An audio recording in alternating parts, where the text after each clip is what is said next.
তো হ্যালো বন্ধুরা, তোমরা সবাই কেমন আছো? আশা করি তোমরা সবাই ভালো আছো। তো আজকে মাংস করলাম আর রুটি তার সাথে, তো সেই ভিডিওটা তোমাদের সাথে শেয়ার করলাম। প্রথমে আমি আলুগুলো কেটে নিলাম, তারপরে কড়াইতে তেল দিয়ে আলুগুলো ভেজে নিলাম। দেখো বন্ধুরা, আলুগুলো ভেজে নিলাম আমি। আলুগুলো আমি বাদামি বাদামি কালারে ভেজে নেব।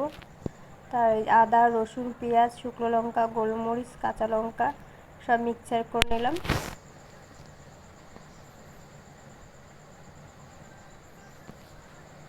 আদা রসুন দিয়ে দিলাম, দিয়ে মিক্সিতে মিক্সচার করে নিলাম। জিরে দিয়ে দিলাম, আলুতে নুন দিয়ে দিলাম, দিয়ে একটু নাড়াচাড়া করে বাদামি রঙের প্রায় হয়ে গেছে। তো আলুগুলো এখন আমি নামিয়ে নেব। কড়াতে তেল দিয়ে তেজপাতা, গরম মশলা দিলাম, গোটা গরম মশলা, এবার জিরে দিলাম, পেঁয়াজ কুচি দিয়ে দিলাম। এটাকে ভালো করে নাড়াচাড়া করব। তো এরপরে মশলাটা দিয়ে দিলাম, আদা রসুন জিরে মশলাটা দিয়ে ভালো করে কষবো, বাটা মশলা দিয়ে কষবো। দেখো আমার পেঁয়াজগুলো বাদামি রঙের হয়ে গেছে। এর মশলাটা দিয়ে ভালো করে কষিয়ে নিলাম আমি কিছুক্ষণ ধরে। এই যে মাংস কেটে রেখেছি, তোমাদের তো আগেই বলেছি মাংস আর রুটি করব। তো মাংসগুলো কাটাকুটি সব হয়ে গেছে। তো এদিকে মশলাটা ভালো করে নেড়ে চেড়ে নিলাম।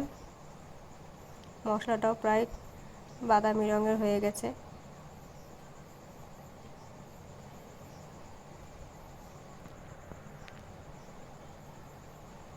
ভালো করে নাড়াচাড়া করে দিলাম। এরপরে মাংসগুলো ঢেলে দিলাম।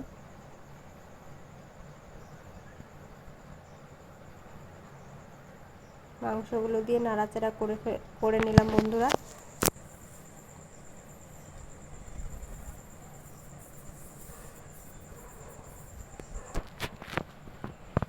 এবার আলুগুলো ভেজে রাখা আলুগুলো দিয়ে দিলাম মাংসের মধ্যে।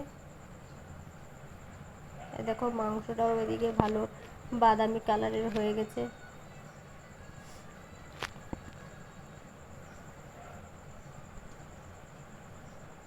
একটু ভালো করে নেড়ে চেড়ে নেবো, নাহলে মশলা ঢুকবে না ভেতরে।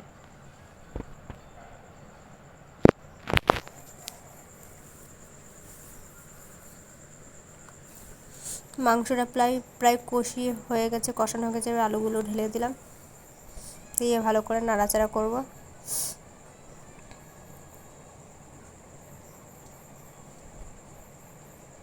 এবার হলুদ দিয়ে দিলাম,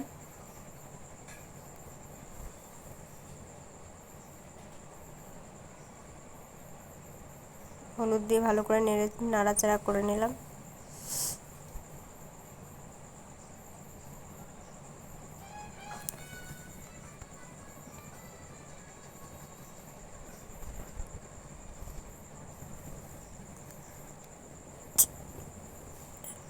ভালো করে নাড়াচাড়া করে নিলাম। এবার স্বাদ মতো নুন দিয়ে দিলাম, আবারও নাড়াচাড়া করে নেব যাতে তলায় না লেগে যায়,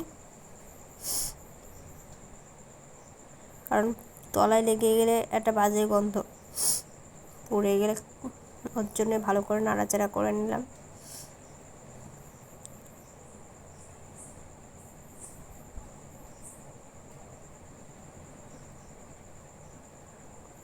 তো পাশের হাঁড়িতে গরম জল করে নিলাম, মাংসের মধ্যে ঢেলে দেবো গরম জলটা, তাহলে খেতে একটু টেস্টি হয়, ভালো হয়। এই জলটা আমি ঢেলে দিলাম। দেখো মাংসটাও ফুটে উঠেছে গরম জল দেওয়ার সাথে সাথে। এবার এটাকে আমি ভালো করে নাড়াচাড়া দিয়ে একটু ঢেকে দেবো।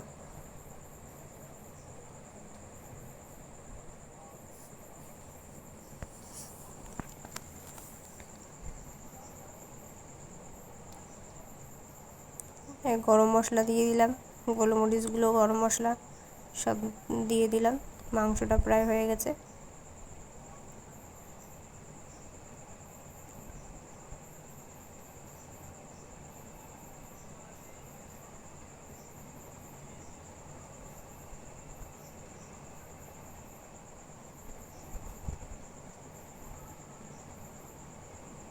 এই আলুটা একটু ঘেটে দেবো, তাহলে মাংসটা একটু মাখা মাখা হয়ে যাবে।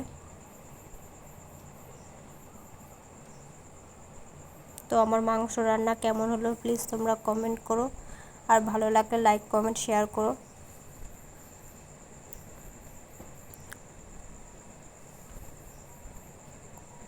এই রুটি আর মাংস,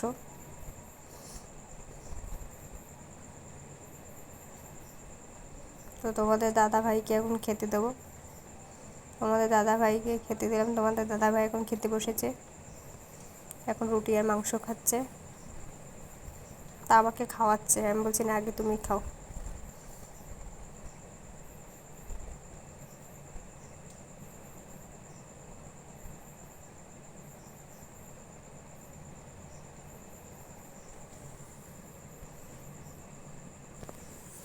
তোমাদের দাদা ভাই এখন রুটি মাংস খাচ্ছে। তোমাদের দাদা ভাই খেতেই রয়েছে খেতেই রয়েছে, কিন্তু কেমন হচ্ছে সেটা আর বলছে না। এই যে এখন বলছে যে ভালো হয়েছে রান্নাটা, বলছে হেভি হেভি সুন্দর।